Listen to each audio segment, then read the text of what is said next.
Welcome to the Unengaged Agent, social media marketing and news for real estate agents. Hello. Our first topic is Osmo Mobile 6 for real estate agents.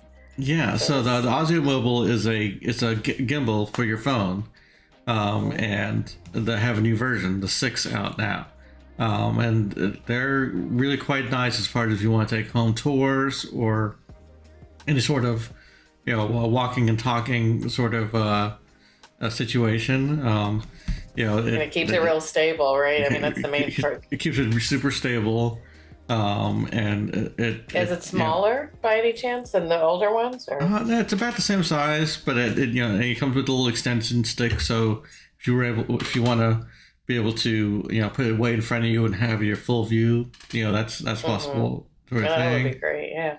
Yeah, and obviously with more and more dual camera things coming up, it's also really nice for that to have the front facing camera on one side and a stabilized video on the other side. Yeah. And they have, I guess, a little bit of motion tracking and just a general upgrade to the normal house tour video if you want to take it to that kind of next level. Which you should. Yeah. Which you should. I always strive to make it look better, make it sound better, and well, just making videos, like doing your best to make those tour videos. But this would help with the stabilization part of it. Help neighborhood videos, all those things kind of like look better when there's just a little bit more stabilized than the normal bouncing, walking. Got it. Sort of thing. So. I'm anxious to see some new videos out there that look pretty smooth. Cool. Alrighty, nice. Right. And our next topic is Snapchat for web. So I haven't used it, but I did just download it to the desktop, and pretty interesting. Not sure. I mean, you do quick snaps normally, I guess, on your phone. I don't use it that often, but it's nice to have it on a desktop for videos that you've created to upload easier too, and have your snaps in the corner of your screen during the day. I think it's just something that if people are using it for a lot more communication and just talking to peers, and having it on your monitor as opposed to always having to do it on your phone it's a nice little feature. Yeah, and I didn't quite see if they had this. I mean, they have to, I'm sure, but like the Snapchat spotlight, and I'll have to play with it, but it looked pretty functional as far as like what features they had, and obviously all your friends and whatnot, and it's definitely more definitely a convenience factor if you're on the computer all day, having it there, and hopefully they'll not being on your phone. And most of the time, I think you were saying you also use your web camera as a camera as opposed to. So say you have a really nice web camera like a DSLR or something that's higher grade than your phone, then all of a sudden your snaps might look a lot better. And just with all the different filters on there, you can do that on the desktop too. So it's not just a mobile feature, Yeah. So, pretty cool. All right. Next topic is. Oh, these are cool. Futuristic floating SeaPods. So it's a concept. I don't know if it's a concept. They're going to build them in Panama, I think is where it's starting. Yeah. And they're really futuristic, like SeaPods, and in order to, have anything delivered to you, it's going to be by drones, Okay. I didn't really quite see where it would have like a dock for your boat or anything like that. But what I did find interesting is that it also benefits the ecosystem in the water. From what they say is any foreign object in the water causes like a shade, which attracts the fish and the barnacles, and just all that starts growing, and then you're helping the ecosystem in that sense. So it's definitely built with eco-friendly in mind, as opposed to just Absolutely. That's good. Yeah. I wonder. I guess is it as big as like a house or like how? Oh yeah, and that's the thing. Yeah, so I'm looking at it now. They're going to range anywhere between $295 to $1.5 million. Okay, We'll put the link. We should add the link somewhere on here because it's yeah. got some interesting renderings of what it's going to look like. Didn't say square footage wise, but I'm assuming um, it's decent. You know what I mean? It's going to be Yeah. a couple. Probably a good Yeah. size then if it's, Hmm. but probably more compact than say something on land. Yes, yeah, but when I was clicking through the renderings, they had these pods coming out of like the rainforest, even is what it looked Okay. like. So they'll have a treetop version of Okay. these pods. Interesting. So it's interesting, yeah, Huh. something different, Yeah. right? The next topic is, oh, we're really pixelated here. 2,200 characters for TikTok description. So this is interesting.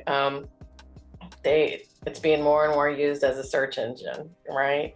Yeah. And so now they're allowing more character space to put those keywords in and captions and hashtags. So it's encouraging it more and more to add more of that. Yeah, I guess the more descriptive you can be about what your video is about. So if you're talking about what's it like living in a particular city, or the 10 best pizza places in your area, you can really add all that sort of wording. So when people are searching, Tampa Bay pizza places, or your videos will come up, and more people are searching for things on TikTok as opposed to say Google and YouTube.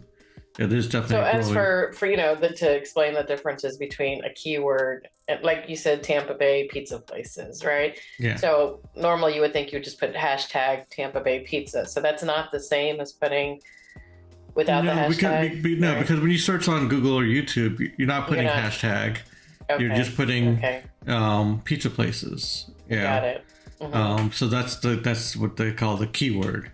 Mm-hmm. Hashtag is more if you want to group your videos with another group of videos with that same hashtag. With that same topic and whatever, yeah. Exactly.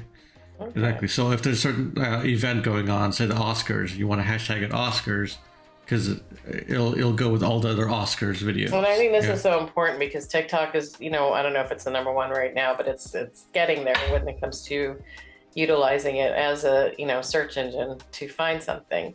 Like you were saying, YouTube was YouTube is still go to for all that, but for someone like me that just needs a quick response on what I'm looking for, how to prep something or whatever it is, I can just type that in and the videos do pop up. So that's it's important when you're making yours to post it that way as well. Yeah, and I think definitely videos are definitely a strong suit for these type of social media SEO, because instead of building a whole web page or a slideshow, the video comes across with the information that you need faster, quicker, and hopefully covers the topic just as well. Yeah. We'll have to try out how adding. I guess that's a lot of characters, 2,200 characters. Yeah, it's a full-blown description, and I mean, really, like everything you want to let someone know, you can just type it all up in there, and before you didn't have that character space to even do that. You wanted to always limit it. And then we'll see if other platforms kind of do the same, as far as that would help with the repurpose. Repurposing. I think I know. Obviously, TikTok. I mean, Twitter is limited. I think 200 something characters. Even the titles sometimes. Yeah, titles. YouTube Pinterest. Titles are 99. Pinterest is, I think, 99 characters. So something like that. Yeah. Yeah, it's. We'll see. Hopefully, they all can kind of like agree on how many characters, and we can kind of stick with it. But it's good for TikTok, and we'll kind of see. How much better you can reach people with that. And I think just to say TikTok again, like I think people really need to understand like the short form videos that are popping up in all these different platforms, and then the audience is there for that, for your business, so it's not something to definitely start making some videos to help your real estate business, Yeah, and and definitely localize and try to dominate be the expert in your area. Mm-hmm. And just let it, don't overthink it. Yeah. So it is going back to the characters. So make sure you always hashtag whatever Overthink area, that part, city. I guess, yeah. Huh? I said overthink that part, I guess. You know what I mean? Like, Yeah, actually put some thought into that. Yeah. Yeah, make sure for us, it's Tampa Bay, Pasco, Land O'Lakes, whatever area we're kind of focused in on. Make sure you include it. Yes. All right. Next topic. Okay. Housing predictions for fall 2022. Yeah, so there was a pretty interesting article on BakeRate.com that kind of asked some experts in the field, kind of like, what do you see in fall 22? Do we see a housing crash? Do we see just a stabilization? And what's happening to the inventory? So they kind of broke it up. They said like the number of homes coming on the market is increasing, and then obviously we're having longer times for going under contract and closing. But with the interest rates, but we're still sorry not. To cut you off. No, yeah, and obviously, as you said, the interest rate decreases the buyers' buying power. So they're seeing homes still linger on the market a bit longer, but we still don't have enough homes as we should have homes available. Yeah. So yeah. So we're still it's a little bit of a demand there, and if anything, we might see not a crash, but maybe just a correction. Maybe get back to where it was maybe a year or two ago to kind of like right. And then with something a little more affordable, or something that more and more people can afford, especially if the interest rates continue where they're at. So with the fewer buyers, that's why the market's going to cool a little bit and slow down. But yeah. And there hasn't been drastic number of homes not being sold. It's just still kind of it's taking its time and doing what I think buyers and sellers are just in a kind of wait and see mode, kind of see where the market is. But it went so crazy, you know what I mean, so fast. So it went crazy so fast, and they corrected so fast that people need time to kind of adjust and get used to process these and we're, things. Of course, with the price decreases, and a lot of it also is just listing it high, thinking this is listing it high, trying to chase the market. It's like my neighbor sold it for this, so this is how much it's going to go for, and it's different market. But I think we'll have to kind of wait and see how it goes. Yeah. All right. And our last topic is Twitter leans into video trends. So back to that similar topic of short form videos, right? Yeah. So Twitter's leaning into this whole short form trend. Everyone's trying to retain their audience on their platform for as longest, and TikTok is got that. It's got the people staying on their devices, staying on their platform for hours on end. So Twitter and Facebook, Instagram, they're all leaning into this. And now Twitter's doing full screen videos where you can kind of swipe and kind of go through it. So it's not just. So when you say full screen, the 9:16, like the. Yeah, exactly, the 9:16. And it usually Twitter, you only see who you follow. Whereas this is kind of be more organic on what the obviously the algorithms think you want to see, leading into that kind of trend, as opposed to only seeing who you follow.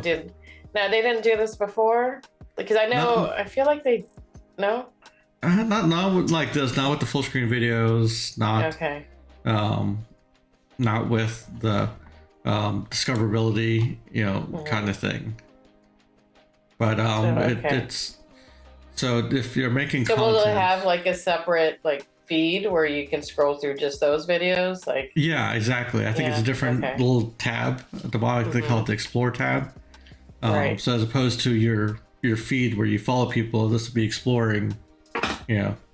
Mm-hmm. You know, popular and trending videos. You know, stuff people Yeah. you don't usually follow, which means, you know, you're able to reach a more diverse audience, not just your followers, too. Right.